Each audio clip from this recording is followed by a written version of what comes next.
거동이 불편해진 부모님을 곁에서 모시고 싶지만 현실적인 생활비와 간병비 걱정에 밤잠 설치는 분들 많으시죠. 그런 분들을 위해 국가가 준비한 아주 특별한 제도가 있습니다. 바로 가족요양입니다. 자격증을 딴 자녀나 배우자가 부모님을 직접 돌보면 국가에서 정당한 급여를 지급하는 제도인데요. 이번에는 그 첫 시간으로 과연 나도 가족요양을 할 수 있을지 신청 자격과 기초 지식을 아주 쉽게 정리해드립니다. 이번 영상만 보셔도 효도의 길을 걷는 발걸음이 훨씬 가벼워지실 거예요. 먼저 가족요양이 무엇인지 정확히 짚고 넘어갈까요? 보통 요양보호사라고 하면 낯선 남의 집에 가서 일하는 것만 생각하시죠? 하지만 가족요양은 다릅니다. 나의 부모님, 내 남편 혹은 내 아내를 내가 직접 돌보는 것도 하나의 직업으로 인정해주는 거예요. 외부인이 집에 오는 걸 유독 꺼리시는 어르신들이 참 많잖아요. 그럴 때 자녀가 정성껏 모시면서 국가로부터 그 수고에 대한 월급을 받는 겁니다. 단순히 봉사하는 게 아니라 국가가 공인한 전문 요양 서비스를 가족이 제공하는 셈이죠.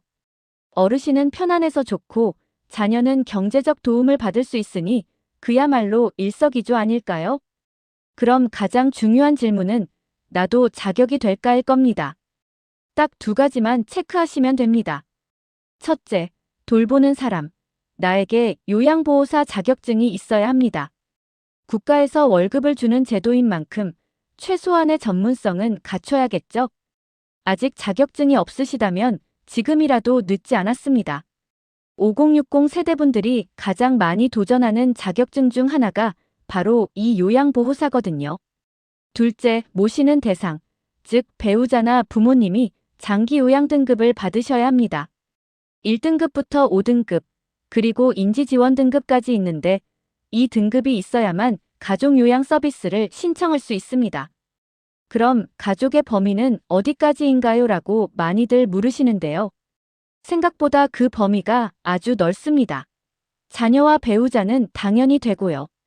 며느리, 사위, 형제자매, 심지어 손자나 손녀도 가능합니다. 시부모님이나 장인, 장모님을 모시는 경우도 모두 포함되니까요. 가족 중에 자격증 있는 분이 있다면 꼭 확인해 보셔야겠죠? 2026년 현재 사설 간병인 한 명 쓰려면 하루에 15만 원, 한 달이면 400만 원이 훌쩍 넘습니다. 웬만한 직장인 월급보다 간병비가 더 많이 나가는 게 현실이죠. 하지만 가족요양을 활용하면 간병비 부담은 획기적으로 줄이면서 오히려 내 수입을 챙길 수 있습니다. 특히 2026년에는 장기요양 수가가 인상되면서 가족요양으로 받을 수 있는 금액도 예전보다 더 든든해졌거든요.